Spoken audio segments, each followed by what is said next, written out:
цивилизованный город – это вовсе не архитектурные памятники и современные здания, а чистые улицы без луж и грязи. Улица Первомайская в Карабулаке, как мы сами могли убедиться, не из самых благоустроенных, о чем не раз сигнализировали местные жители. Центральная улица Карабулака лишь местами выглядит прилично и дружелюбно для пешеходов, но стоит пройти несколько метров, она утопает в грязи и неуважении к прохожим.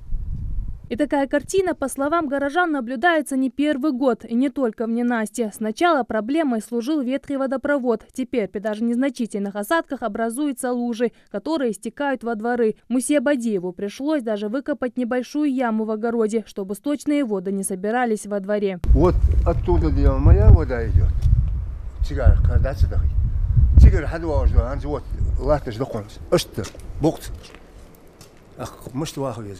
а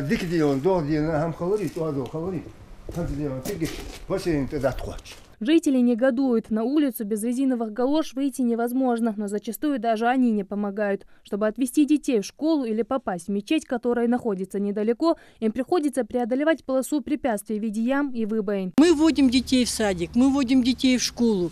Ни один таксист на нашу улицу не хочет заезжать. Почему? Потому что, когда говоришь на Первомайскую, они сразу хватаются за голову. Там, говорит, невозможно проехать. У вас, говорит, там озера. Надо на лодке плыть. Вот поэтому мы возмущены этим.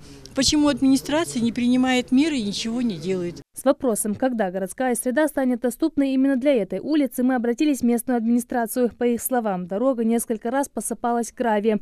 Провалы почвы происходят из-за грузовых машин самих же жителей. Люди, которые занимаются реализацией строительных материалов, проводят грузовой техникой, там, перегрузку и так далее и тому подобное.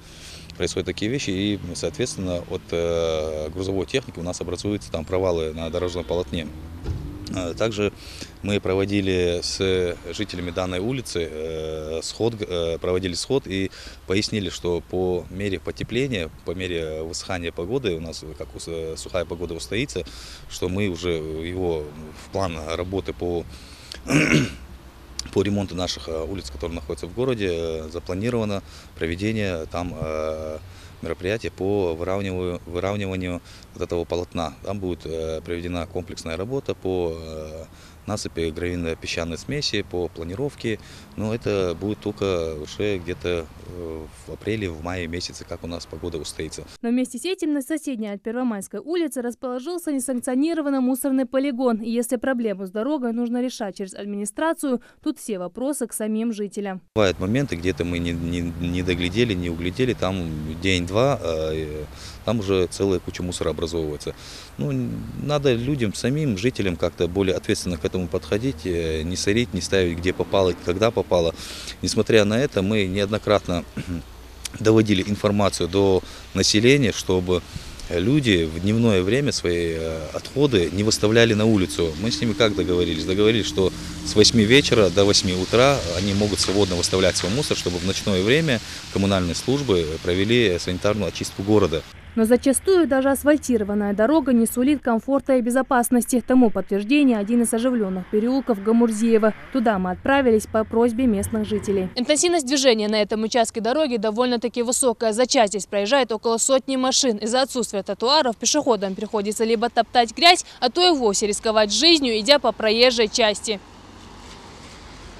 Кроме тротуаров, здесь также отсутствуют и пешеходные переходы. Раньше студенты могли напрямую попасть на соседнюю улицу через проход между университетом и техникумом. Но из-за соображений безопасности его закрыли. И теперь, чтобы попасть на лекцию, студентам приходится делать внушительный крюк. Местные власти пока еще думают, каким образом решить эту проблему. А пока студенты двух учебных заведений продолжают наворачивать круги и искать более легкие пути доступа к знаниям. Рарадат Халухоева, Мербек Миржоев, Рамазан Миржоев, Новости 24.